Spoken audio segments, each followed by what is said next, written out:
इस बुलेटिन के प्रायोजक हैं योगमणि इंस्टीट्यूट ऑफ नर्सिंग। नमस्कार, जबलपुर लाइव के इस बुलेटिन में आपका स्वागत है। मैं हूं आपके साथ आकाश।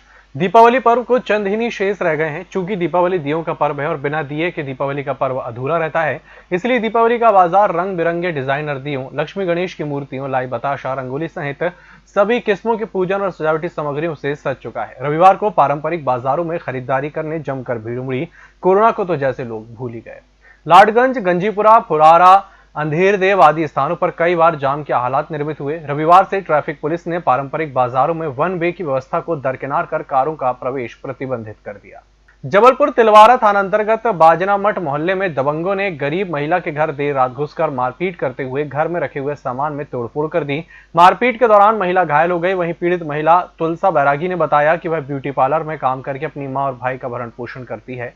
उनके घर के सामने रहने वाली दबंग आशा संत, उसके पति सुरेंद्र पंत और देवरानी द्वारा पहले तो जान पहचान बनाकर उससे अवैध तरीके से बच्चा गोद दिलाने की बात कही जाती रही। जब पीड़ित महिला ने मना किया तो सभी ने मिलकर तुलसा बैरागी के घर घुसकर उसके साथ लाठी डंडे से मारपीट की। वहीं दबंगों द्वारा उसके घर में कब्जा करने की नीयत से उसका पूरा सामान घर के बाहर फेंक दिया और जान से मारने की धमकी देते हुए फरार हो गए।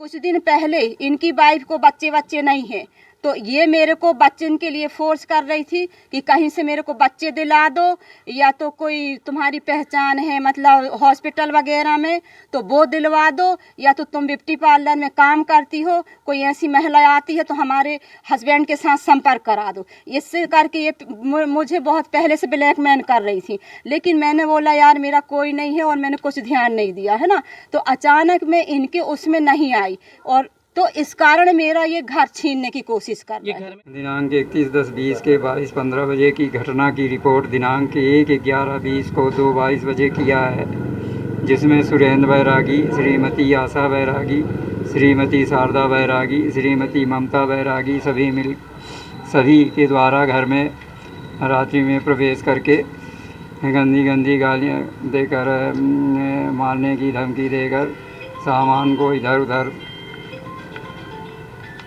धमकी देकर मेरे घर सामान फेंक दिए हैं।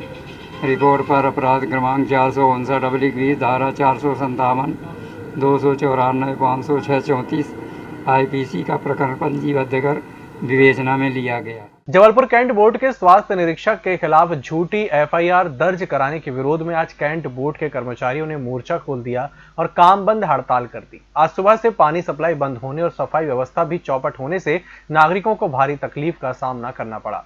बताया जा रहा है कि कैंट क्षेत्र के अधिवक्ता मौसमी पासी ने कुछ जानकारी लेने कैंट बोर्ड के SI से बातचीत की तो दोनों के बीच विवाद के फलस्वरूप अधिवक्ता ने SI के खिलाफ FIR दर्ज करवा दी। हड़ताली कर्मियों ने उक्त अधिवक्ता की सनद रद्द कराने की पुलिस से मांग की है। वहीं पुलिस ने पूरे मामले की जांच कर कार्रवाई का आश्वासन दिया है। सनद रद्द कराने बार काउंसिल से भी चर्चा कराने को कहा गया है।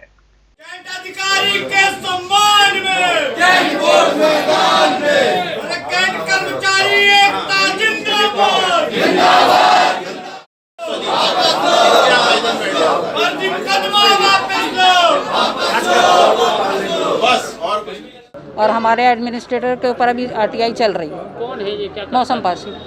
क्या करते हैं? मतलब काम क्या है? वकालत करते हैं ना, वो वकील हैं। हमने तो ऐसे ही सुना वकालत करते वकील हैं। हाँ, हड़ताल है कर्मचारियों के साथ। हम लोग भी आए, हम भी हॉस्पिटल के इंचार्ज हैं। हाँ, आपके पूरे हॉस्पिटल के कर्मचारी के एडमिनिस्ट्रेटर और इंचार्ज। कैंट थाने में कैंट बोर्ड के कर्मचारियों के विरुद्ध दर्ज कराया गया है और इसके विरोध में आज इन कर्मचारियों के द्वारा ज्ञापन दिया गया है। इनका कहना है कि ये एक फर्जी केस उनके द्वारा दर्ज कराया गया है। हम इसकी प्रॉपर तरीके से जांच करेंगे और जांच में जो भी स्थितियां आएंगी उसके आधार पर वैधानिक कार्रवाई करेंगे। दिल्ली NCR में 9 नवंबर से 30 नवंबर तक पटाखों पर बैन लगाया गया है। दरअसल नवंबर में खराब एयर क्वालिटी वाले देश के सभी शहरों में पटाखों पर बैन रहेगा। जहां प्रदूषण मध्यम है वहां सिर्फ ग्रीन पटाखे रात 8 से 10 बजे तक फोड़े जा सकेंगे। कि जहां एयर क्वालिटी इंडेक्स, जिसको हम AQI के नाम से भी जानते हैं, जहां पुअर, वेरी पुअर और सीवियर यानी खराब, काफ़ी खराब और बहुत ही बदतर स्थिति में है, ऐसे शहरों को उन्होंने चिन्हित किया है और उन शहरों में भी तुरंत ये आदेश जारी किया है वहाँ के स्टेट के जो चीफ सेक्रेटरीज़ हैं और उनको ये कहा है कि अपने कलेक्टर्स जो हैं उनको जारी करें, उसमें किसी भी प्रकार के पटाखे फोड़ने पर बैन लगाया है, चाहे वो ग्रीन पटाखे हों, चाहे वो चाइनीज़ पटाखे हों या देश में निर्मित पटाखे हों। तो एक बहुत अच्छा उनका आदेश आया है और हम उम्मीद करते हैं कि इससे जो भविष्य में कोरोना का काल चल रहा है और आम जनता इससे जो पीड़ित है उनको कुछ राहत मिलेगी। मध्य प्रदेश के वरिष्ठ अधिवक्ताओं ने परस्पर मंत्रण के जरिए हाईकोर्ट और जिला अदालतों का कामकाज कोरोना पूर्व की तरह पटरी पर लाने में मशक्कत शुरू कर दी है। शीघ्र ही संयुक्त प्रस्ताव भारत के प्रधान न्यायाधीश शरद अरविंद बोबड़े को भेज दिया जाएगा। डेमोक्रेटिक लॉयर्स फोरम के अध्यक्ष अधिवक्ता ओपी यादव और सचिव अधिवक्ता रविंद्र गुप्ता ने उक्त जानकारी दी। उन्होंने बताया कि वरिष्ठ अधिवक्ता विवेक कृष्ण तंखा को जबलपुर सहित राज्य की तमाम अदालतों में पैरवी करने वाले प्रत्येक वर्ग के अधिवक्ताओं की स्थिति से अवगत कराया गया है। जबलपुर मंडला रायपुर सड़क NH30 में बरेला के आगे स्थित नागा घाटी पहाड़ी का धसकने से नागरिकों की जान को खतरा है। इसलिए मध्य प्रदेश सड़क विकास निगम ने इस जगह सड़क की चौड़ाई बढ़ाने के लिए वन विभाग को जमीन देने का प्रस्ताव शासन को भेजा है। करीब 5 महीने पहले शासन को यह प्रस्ताव भेजा गया, लेकिन अब तक उसे मंजूरी नहीं मिली। नतीजा, नागा घाटी पहाड़ी को काटकर सड़क की चौड़ाई बढ़ाने का काम रुका हुआ है। इस बुलेटिन वक्त चला छोटे से ब्रेक का, जल्द हाजिर होंगे। Yogmani institute of nursing, Jamdar hospital, Jabalpur. Nursing के क्षेत्र में करियर बनाने का सुनहरा अवसर। प्रवेश प्रारंभ BSc nursing, post basic BSc nursing, GNM। पता 198/2 Raigwa, ward number 72, Arihant warehouse के पीछे, पाटन बाईपास चौक के पास, जबलपुर।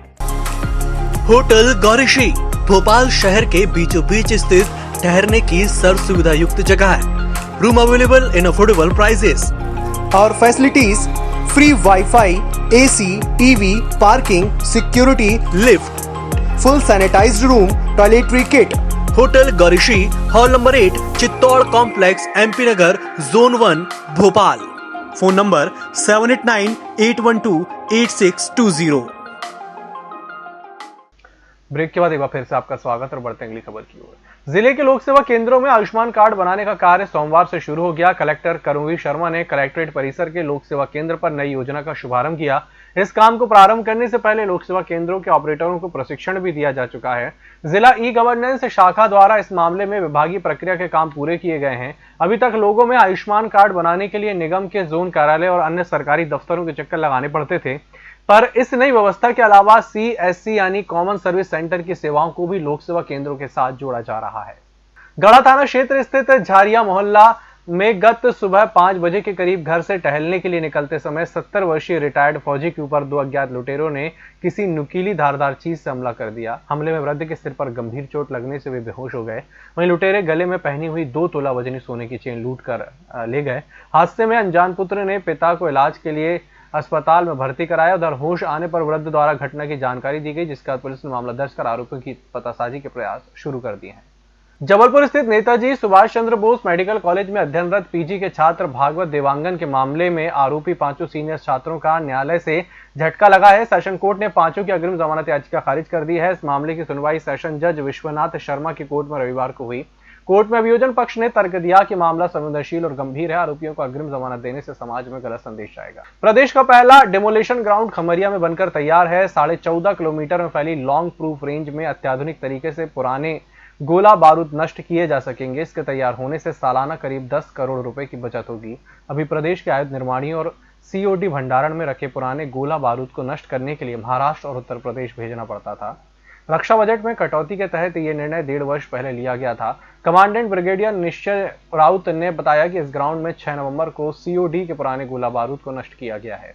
कोरोना से स्वस्थ होने पर रविवार 8 नवंबर को 54 व्यक्तियों को डिस्चार्ज किया गया। वहीं बीते 24 घंटे के दौरान मिली 2248 सैंपल की परीक्षण रिपोर्ट में कोरोना के 37 नए मामले सामने आए। आज डिस्चार्ज हुए 54 व्यक्तियों को मिलाकर जबलपुर में कोरोना के संक्रमण से मुक्त होने वाले मरीजों की संख्या 12,348 हो गई है। जबलपुर का रिकवरी रेट बढ़कर 94.50% हो गया है, अर्थात कुल कोरोना पॉजिटिव मरीजों में से 94.50% मरीज ठीक हो चुके हैं। कुल एक्टिव कंटेनमेंट क्षेत्र 27 है। संस्थागत क्वारंटीन किए गए व्यक्तियों की संख्या 769 है। होम क्वारंटीन किए गए व्यक्तियों की संख्या 746 है और होम आइसोलेशन में पॉजिटिव मरीज 288 है। यदि किसी भी प्रकार की कोरोना संबंधी समस्याओं से आपको जानकारी चाहिए तो हमारा 24/7 कंट्रोल रूम नंबर है, आप उस पर संपर्क कर सकते हैं और उसकी जानकारी प्राप्त कर सकते हैं। इसका जो नंबर है वो 0761-263-7500 से लेके 505 है। जो लोग कोरोना के नियमों का पालन नहीं कर रहे हैं उनके विरुद्ध भी लगातार कार्रवाई की जा रही है। ऐसे 206 लोगों के विरुद्ध पिछले 24 घंटे में कार्रवाई हुई है। साथ ही 20,600 रुपये का फाइन भी अधिरोपित किया गया है। इस बुलेटिन में फिलहाल इतना ही। इसी के साथ मुझे दीजिए इजाजत। नमस्कार।